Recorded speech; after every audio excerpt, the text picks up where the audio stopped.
अस्सलामुअलैकुम दोस्तों, उम्मीद है कि आप खैर आफियत से होंगे और अपने रब की अता करदा नेमतों के शुक्रगुजार होंगे। दोस्तों, ये कहानी हमें हमारे एक दोस्त ने सिंध के एक छोटे से गांव बकर ढेरों से ताल्लुक़ है जिनका उन्होंने शेयर की है।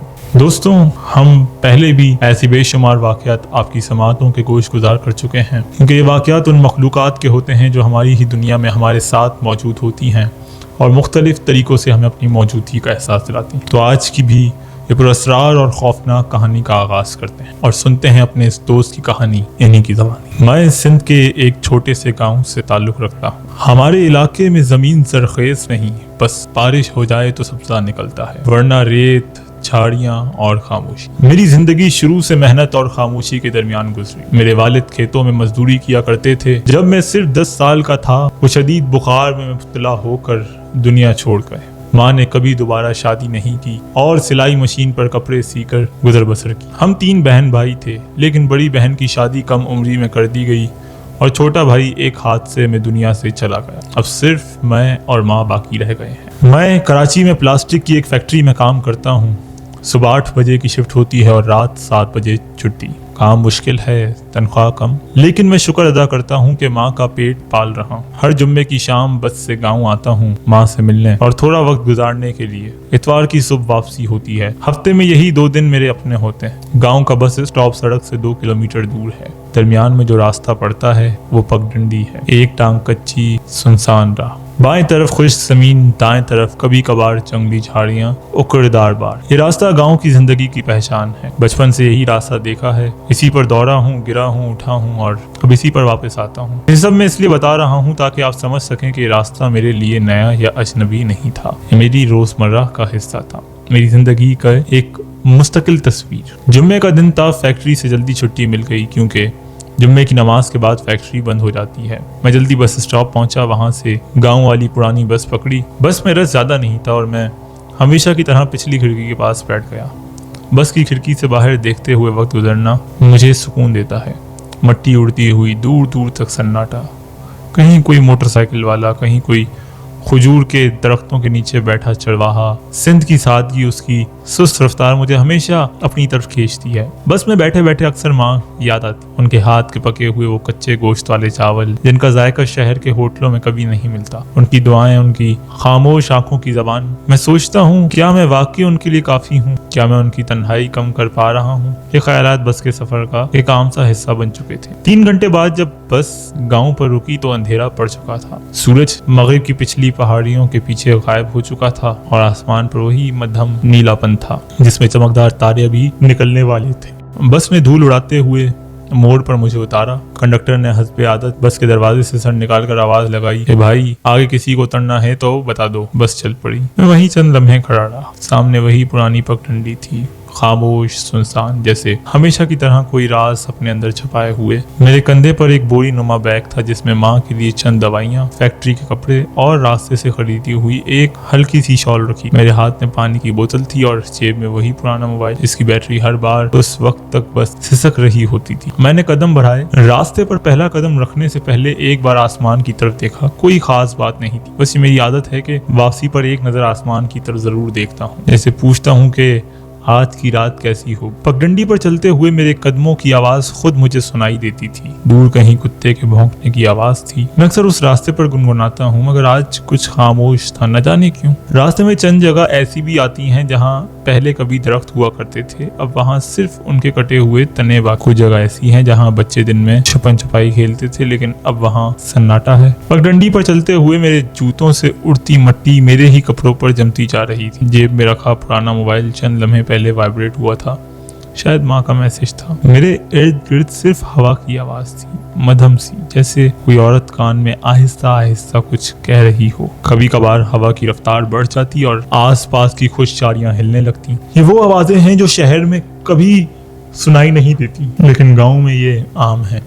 पर सिर्फ इतना होता है कि कोई सुने या ना सुने, ये आवाजें वहाँ मौजूद होती हैं। पगडंडी का पहला मोड़ आया तो मैं रुककर थोड़ा सा सांस लेने लगा। यहाँ एक पुराना नीम का दरख्त था जो अब नहीं रहा, सिर्फ उसका जड़दार तना बचा है और उसके नीचे अक्सर गांव के चरवाहे बैठकर हुक्का पिया करते थे। अब वहाँ सिर्फ एक कटा हुआ तना है जिस पर वक्त की धूल बैठी है। ये जगह कभी जिंदगी से भरी होती थी। दोपहर के वक्त यहाँ बकरियां बांधी जाती थीं, बच्चे गेंद खेलते और औरतें एक दूसरे को देसी नुस्खे बताती थीं। अब वो सब जैसे कहीं और जा बसे हों या शायद वक्त के साथ मिट गए हों। मैं दोबारा चल पड़ा। आसमान से सितारे अब खुलकर चमकने लगे थे। ऐसी रातों में चांद ना हो तो सितारे आसमान के सुराखों की तरह लगते हैं, जैसे कोई कहीं से झांक रहा। दूर मेरे दाएं तरफ वही पुरानी पानी की टंकी थी जिसका दरवाजा बचपन में मुझे सबसे खौफनाक लगता था। उसके आसपास झाड़ियां उगी थी और उसकी जंग आलूद सीढ़ियां अब किसी के काम की नहीं थी। मैंने अपनी गर्दन सीधी रखी और आंखें सड़क पर जमा दी। कभी कभार ऐसा लगता है जैसे वक्त रुक गया हो, जैसे मैं चल तो रहा हूँ मगर अपनी जगह पर हूँ। साएं साएं करती हवा और मेरे कदमों की छाप मैं अक्सर गिनता हूँ, 1 2 3 4 5 और फिर दोबारा ये गिनती मेरा दिमाग हल्का रखती है। शायद आपको अजीब लगे मगर तन्हाई में इंसान अपने दिमाग से बातें करने लगता है। मैं भी यही करता हूँ। कभी कभार खुद से पूछता हूँ कि अगर एक दिन ये रास्ते तुझे वापस ना ले जा सके तो फिर खुद ही हंस देता हूँ। लेकिन उस रात हंसी नहीं आई। अचानक एक जगह मैं रुक गया। सामने एक झाड़ी थी जो बहुत ज्यादा हिल रही थी, जैसे अंदर कोई जानवर हो। मेरे दिल की धड़कन लम्हा भर के लिए तेज हुई मगर मैंने फौरन खुद को संभाला। गांव के लोग अक्सर कहते हैं कि रात के वक्त सांपों का शिकार करने वाले गीदड़ निकलते हैं। शायद वही था। मैंने जेब से बोतल निकाल कर पानी पी और दोबारा अपने सफर को जारी रखा। रास्ते के साथ साथ एक पुराने कब्रिस्तान की 4 दीवारी आती है। तकरीबन 20 कब्रें जिन पर काई जम चुकी है और कुछ तो जमीन में बैठ चुकी हैं। कभी ये जगह रूहानी सुकून की अलामत थी, लेकिन अब ये एक भूली बिसरी याद है। यहाँ न चिराग जलते हैं, न कोई फातिहा ख्वानी करने आता है। कब्रिस्तान के अंदरूनी गोशे में एक बहुत पुराना दरख्त है जिसकी शाखें जमीन को छूती हैं। बचपन में हम दोस्त इसे चुड़ैल का दरख्त कहते थे, हंसी खुशी में, मजाक में। लेकिन आज इस दरख्त को देखकर सिर्फ खामोशी का एहसास होता है। मेरे कदम रुक गए। कब्रिस्तान के उस हिस्से से गुजरना हमेशा एक आजमाइश रहा है। मैं जानता हूँ कि यहाँ कुछ नहीं होता, सब बातें मनगढ़ंत हैं, मगर फिर भी रात की तन्हाई और खामोशी दिल पर कुछ बोझ सा डाल देती है। मैंने नजरें झुकाई, कदम तेज की और कब्रिस्तान के कच्चे गेट के सामने से गुजर गया। रास्ता अब जरा चढ़ाई की तरफ जा रहा था। ये जगह साऊ की चोटियां कहलाती। यहाँ 2-3 छोटे टीले हैं और दरमियान में पगडंडी बल खाती हुई आगे निकलती है। यहाँ अक्सर तेज हवा चलती है जिससे लगता है जैसे कोई पीछे आ रहा हो। मैंने गर्दन मोड़कर पीछे देखा, कुछ नहीं था। हर बार यही होता है। ये वो वक्त था जब मेरे दिल में माँ का चेहरा उभरने लगा। उसकी आंखें, उसके चेहरे की झुर्रियां, उसकी दुआएं, उसका इंतजार। मेरी जिंदगी का सबसे पुरसुकून लम्हा वही होता है जब मैं गांव के दरवाजे पर पहुंचकर देखता हूं कि वो चौखट पर बैठी मेरी राह तक रही है। मेरी रफ्तार अब तेज हो गई थी, थकन बढ़ रही थी, लेकिन जहन सिर्फ माँ के चेहरे की तरफ जा रहा। पगडंडी का आखिरी हिस्सा बाकी था।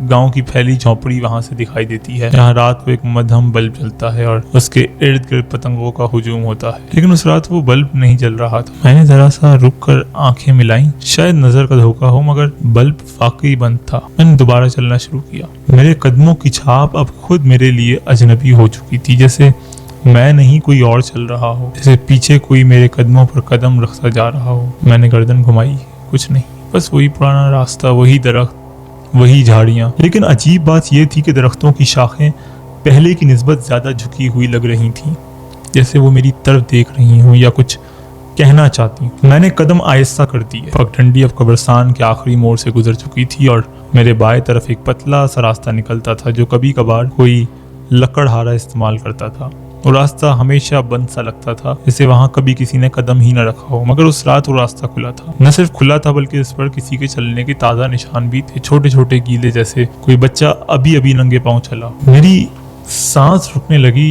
ये निशान इस वक्त तो आसपास कोई नहीं होता। मेरे कदम खुद ब खुद रुक गए। मैंने मोबाइल निकाल कर टॉर्च जला दी। रोशनी बहुत धुंधली थी लेकिन निशान साफ नजर आ रहे थे, गोल नंगे पांव के और दाएं बाएं बिखरे हुए, जैसे चलते हुए झूमता रहा हो। ये कौन हो सकता है, मेरे जहन में सवाल हो। और फौरन ही एक सर्द लहर मेरी रीढ़ की हड्डी से नीचे उतरी। अचानक झाड़ियों में कोई आवाज आई, जैसे कोई खुश्क शाख टूटी हो। मैंने टॉर्च झाड़ियों की तरफ की मगर कुछ नजर ना आया। आवाज बुलंद हो चुकी थी। टॉर्च की रोशनी जैसे थरथरा रही थी। मैंने आंखें जरा की और जैसे ही रोशनी वापस मुस्तहकम हुई, एक आया नजर आया। एक लंबा सा झुका हुआ वजूद जो झाड़ियों के पीछे खड़ा था। चंद लम्हे वो हिला भी नहीं, बस खड़ा रहा। मेरी सांस बंद होने लगी।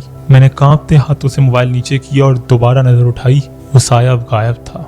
लेकिन झाड़ियों के पत्ते अब भी हिल रहे थे, जैसे कोई वहां से गुजरा हो। मैंने कदम पीछे हटाने चाहे, लेकिन जिस्म जैसे जम गया हो। अचानक किसी ने मेरे कान के बिल्कुल करीब आकर सरगोशी की और मेरी रूह जैसे जिस्म से बाहर निकल गई हो। मैंने फौरन पीछे मुड़कर देखा तो कुछ भी नहीं। हवा रुक चुकी थी, झाड़ियां साकित थीं, मगर मेरे कानों में वो आवाज अब भी गूंज रही थी। ये आवाज मैंने पहचानी नहीं, लेकिन इतना जरूर जानता हूँ कि वो इंसानी नहीं थी। न उसमें जज्बात थे, न जान, सिर्फ एक खाली बेरंग लहजा। अब मैंने बगैर पीछे देखे तेज कदमों से चलना शुरू किया, मगर रास्ता लंबा होता जा रहा था। जो जगह गांव की रोशनियों से रोशन होनी चाहिए थी वो अब भी अंधेरे में डूबी थी, जैसे मैं एक ही जगह पर चक्कर काट रहा हूँ। मैंने इर्द गिर्द देखा, वही दरख्त, वही कब्रिस्तान, वही पुरानी पानी की टंकी। ये कैसे हो सकता? मैं तो आगे निकल चुका था। मेरे जिस्म में कब कभी तारी हो गई। अचानक दूर पड़ा, सामने एक दरख्त के नीचे कोई खड़ा था, लंबा दुबला, एक औरत जैसा वजूद जो सफेद लिबास में लिपटा हुआ था।